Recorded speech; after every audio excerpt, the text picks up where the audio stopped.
Kumusta na kayong mga magiliw kong taga-subaybay ng JSD all around?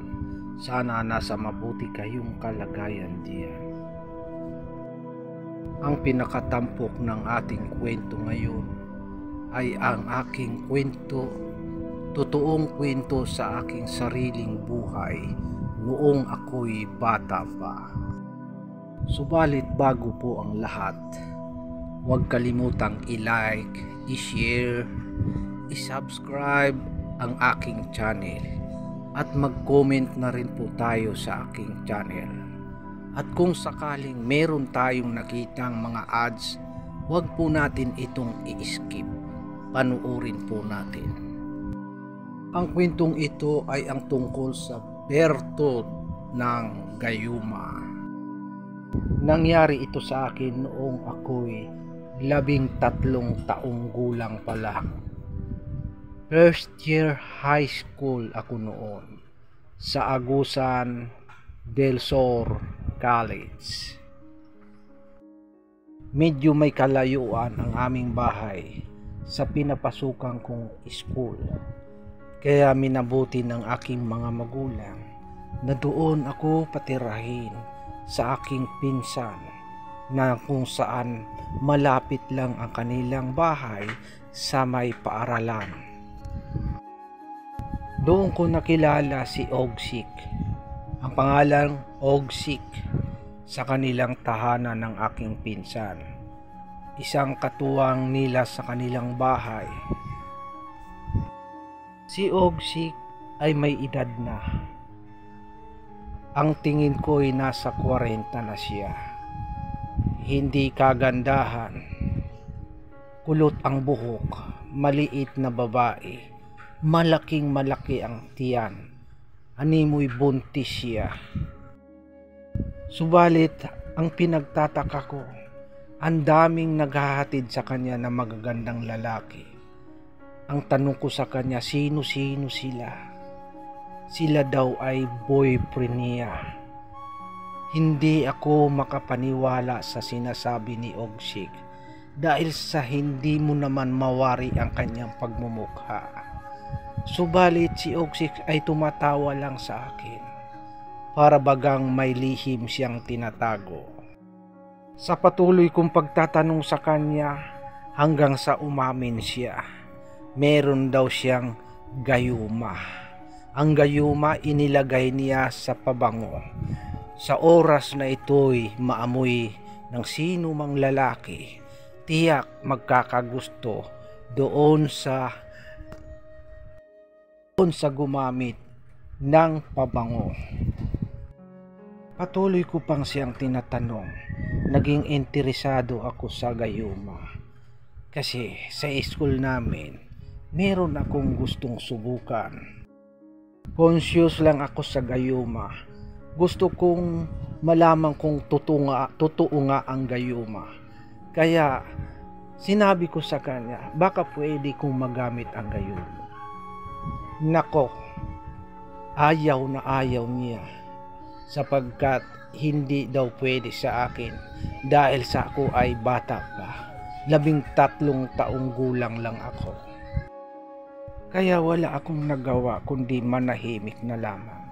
Subalit, ang nasa isip ko ay talagang kukunin ko ang pabangong gayuma.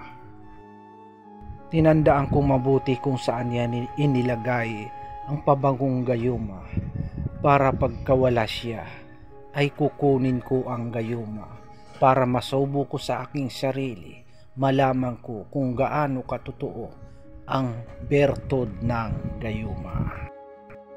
Isang araw, isinama siya ng mag-asawa kong pinsan.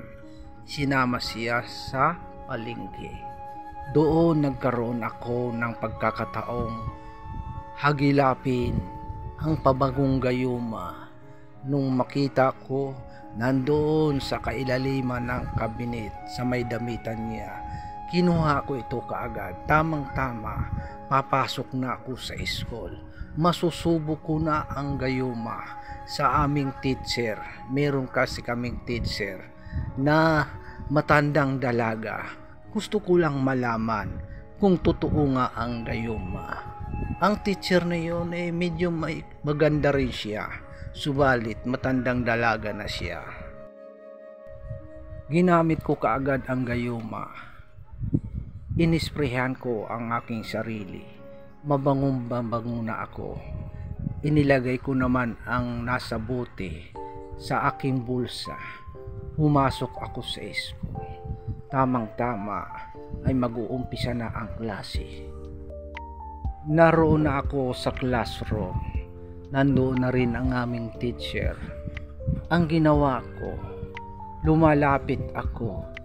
Iniikot-ikutan ko ang aming teacher para maamoy niya ang aking pabango, para magayuma ko siya. Nagtataka naman ang aming teacher. Para daw akong pusang hindi maihi. Paikot-ikot ako sa kanya. Hindi alam ng teacher na gusto kong ipaamoy ang pabangong gayuma. Para doon malalaman ko na kung talagang mabisa at totoo ang gayuma.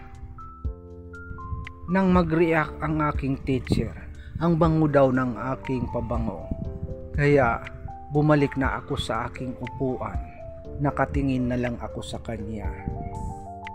Ihim na nangingiti. Nakatitig ako sa kanya kung ano ang magiging resulta ng pabangong gayuma. Tumunog na ang bell, hudyat ng uwian na. Nang mag-uwian na, hinihintay ko kung ano magiging reaksyon ng aming teacher. Ngayon, biglang nagsalita ang aking teacher. Jessie! Jess! Maiwan ka! Kailangan kita!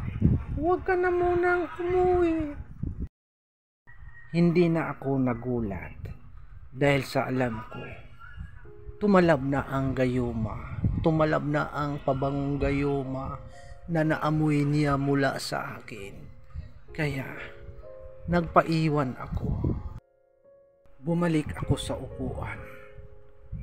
Muli akong umupo at nag-iisip. Medyo nahitakutan sapagkat sa murang edad ko, ang iniisip ko, baka naman, subalit kabang kaba ako dahil sa batang-bata pa ako. Wala pa akong kamuwang-muwang sa mundo. Tinatanong ko ang aking sarili, ano ang aking gagawin kapag tinawag na ako? Ano? Tinitingnan ko ang aking teacher. Nang ma-imagine ko yung kanyang boses, napakalambing ng tawag niya sa akin. Kaya iniisip ko talaga, tinabla na siya ng isang gayumang pabango na galing kay Oksik. Subalit, ano kaya ang aking gagawin?